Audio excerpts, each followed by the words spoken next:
بسم اللہ الرحمن الرحیم۔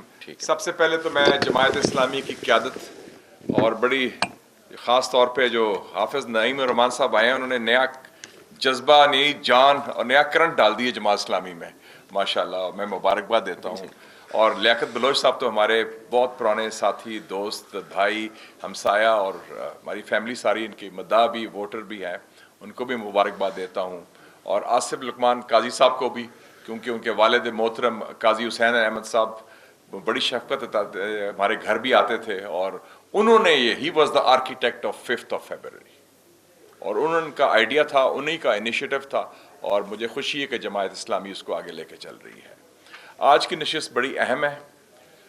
دیکھیں جی، 2 ایشوز ہیں جس کی پالیسی قائد اعظم محمد علی جناح نے پاکستان بننے سے پہلے بنائی تھی، ایک کشمیر اور ایک فلسطین، اور بڑی واضح تھی کہ پاکستان کی شاہراہ ہے کشمیر، اور فلسطین کی ریاست بننی چاہیے، اور اسرائیل کا قیام غلط ہوا ہے۔ اور یہ پالیسی جو ہے، یہ اس کے بعد پوری حکومتوں نے فالو کی ہے، اور یہ پالیسی کوئی چینج نہیں کر سکتا۔ کوشش کرتے رہے ہیں لوگ کہ کریں یا نہ کریں، تبدیلی کریں، لیکن یہ نہیں کر سکتا۔ اور میں آغاز میں سلام پیش کرتا ہوں مجاہدین کو، شہداء کو، برہان مظفر وانی شہید کو، سید علی گیلانی صاحب کو، یا سنور جو حماس کے لیڈر شہید، محمد ضعیف حماس کے لیڈر، پیلسٹین اسلامک جہاد کے القاسم بریگیڈز کے لیڈر، انہوں نے جس طریقے سے قربانیاں دی ہیں آزادی کے لیے، فلسطین میں، کشمیر کے لیے، ان کو، وہ ہمارے لیے ایک مشعل راہ ہیں۔ 2 نئی ڈیولپمنٹس ہوئی ہیں جس سے مجھے امید کی کرن نظر آتی ہے، خاص طور پہ کشمیر کے معاملے پر۔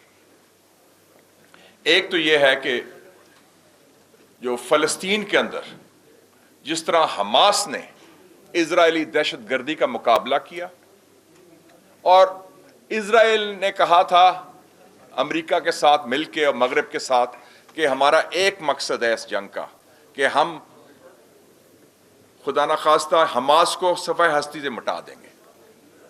اور آج آپ دیکھ رہے ہیں روز ٹیلی ویژن پر اسی حماس سے نیگوسیشنز ہو رہی ہیں، اسی حماس کے بندے جو 20-30 سال سے سیاسی قیدی ہیں وہ رہا کیے جا رہے ہیں۔ اور بلنکن جو وزیر خارجہ تھا بائیڈن کا، اس نے اعلان کیا تھا جانے سے پہلے آخری بیان میں کہ جتنے تعداد تھی حریت پسند حماس کے، پیلسٹینین فریڈم فائٹرز کے، وہ تعداد اس سے جنگ سے پہلے جو تھی اس سے بڑھ گئی ہے، کیونکہ نئے ریکروٹس آئے ہیں۔ تو یہ ایک بہت بڑی بات ہوئی ہے۔ میں سمجھتا ہوں قرآن شریف میں اس کا ذکر بھی ہے، وہ مکروا و مکر اللہ واللہ خیر الماکرین۔ انہوں نے منصوبہ بندی کی، اللہ تعالیٰ نے اپنی منصوبہ بندی کی، اور بے شک the Almighty is the best of the planners، اور وہ ثابت ہو گیا فلسطین میں جو ہوا ہے۔ دوسری بات ہے، اور ڈاکٹر صاحب نے بھی بات کی، مشتاق صاحب نے بھی، بیس کیمپ کی۔ آپ نے دیکھا کہ حماس کا کوئی بیس کیمپ نہیں تھا ارد گرد کوئی عرب ملک، مسلم ملک، اکیلے لڑے اور قائم رہے۔ اور اس لیے اب فلسطینی ریاست کے حوالے سے گفتگو پھر سے شروع ہوئی ہے۔ سعودی عربیہ بھی رک گیا ہے، دوسرے بھی رک گئے ہیں کہ ہم آگے نہیں بڑھ سکتے سفارتکاری میں جب تک ہی نہیں ہوگا۔ تو کشمیر کا یہ بڑا ایک فائدہ ہے صفی صاحب کہ پاکستان ایک آپ کا بیس کیمپ ہے، and it will remain a base camp, ماشاءاللہ، اس میں کوئی کمپرومائز نہیں ہے۔ اور تیسری بات ہے، میں سمجھتا ہوں بڑی اہم ہے، جو ایک لیسن ہے پیلسٹائن کا، انٹرنیشنل پبلک اوپینین۔ پہلی دفعہ ہوا ہے کہ مغربی عوام نے، مغربی رائے عامہ نے، امریکی عوام اور رائے عامہ نے بھی اسرائیل کی مخالفت کی ہے۔ تو اس کا مطلب ہے کہ یہ جو، اور آج یہ بڑا اچھا انیشیٹو لانچ کیا حافظ صاحب آپ نے، میں نے ساتھ ان کے ساتھ تھا، کہ انہوں نے ای میل کیمپین شروع کیا ہے۔ یونائٹڈ نیشنز سیکرٹری جنرل کو ای میل ان کی گئی ہے 1-1.5 گھنٹہ پہلے، انٹونیو گوٹریس کو، اور بائی دا وے وہ کشمیر کا سپورٹر ہے۔ جب پچھلی دفعہ آیا تھا میری ملاقات ہوئی تھی، میں نے ان سے پوچھا تھا، انہوں نے کہا جی کشمیر کا ایشو ہمارے ایجنڈے پر ہے، اور ہم قائم ہیں UN سیکیورٹی کاؤنسل ریزولوشنز پر۔ اور آپ نے اس کو ای میل کی ہے، اور یہ کیمپین جماعت اسلامی نے جو شروع کیا ہے، it's a very good campaign, کیونکہ یہ بیٹل آف آئیڈیاز ہے۔ دوسری جو نئی چیز حقیقت ہے کہ ایک جو اس وقت جو عالمی منظرنامہ ہے جو تبدیل ہو رہا ہے، وہ میں سمجھتا ہوں کہ وہ ہمارے حق میں جا رہا ہے۔ طاقت کا توازن مغرب سے مشرق کی طرف جا رہا ہے، علامہ اقبال نے 90 سال پہلے کہا تھا دیکھ مشرق سے ابھرتے ہوئے سورج کو دیکھ، وہ سورج اب طلوع ہو رہا ہے، the dawn of the Asian century. اور میں اس لیے کہتا ہوں بڑی مجھے خوشائند بات ہے کہ پریزیڈنٹ ٹرمپ آ گیا ہے، جو پہلا امریکن پریزیڈنٹ ہے جو امریکن اسٹیبلشمنٹ اور امریکہ کی ڈیپ سٹیٹ کے مرضی کے خلاف آیا ہے. اور آپ نے دیکھا کہ اس کی آئندہ ابھی شروع ہو گئی ہے. تو وہ ایک امریکن ریاست کا پریزائڈ کر رہا ہے جو ایک زوال ہو رہا ہے اور زوال پذیر. اور آپ یہ دیکھیں یورپ کا بھی زوال ہو گیا آپ کے سامنے، مغرب کا زوال آپ کے سامنے شروع ہوا ہے. بلکہ بنیاد جو کہتے تھے نا امریکن سینچری، میں نے کہا امریکن سینچری اینڈیڈ آن 15 اگست 2021 جب کابل سے افغانستان سے بھگایا گیا. تو یہ ایک بہت بڑی ڈیولپمنٹ ہے. دوسری ڈیولپمنٹ ہمارے خطے میں ہوئی ہے، بنگلہ دیش میں جو انقلاب آیا اسٹوڈنٹس کا، کمال کر دیا انہوں نے. ہندوستانی نواز حکومت کو اکھاڑ پچھاڑ کر دیا، اور واحد ملک عالمی تاریخ میں جس نے اپنا father of the nation change کر دیا ہے. یہ کبھی نہیں ہوا آفیشلی.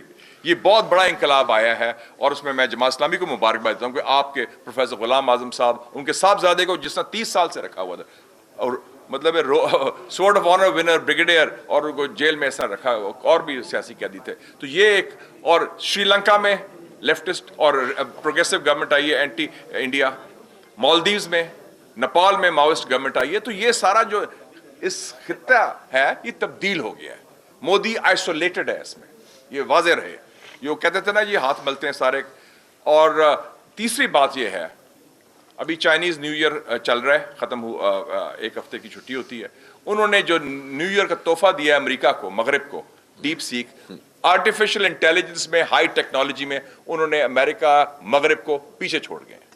تو یہ ایک بہت بڑی تبدیلی ہے. اور چائنا آپ کا حلیف ہے، اور China is also party to the Kashmir dispute, supporter ہے آپ کا اسی کی وجہ سے. تو ہمارے لیے بہت اچھے مواقع ہیں.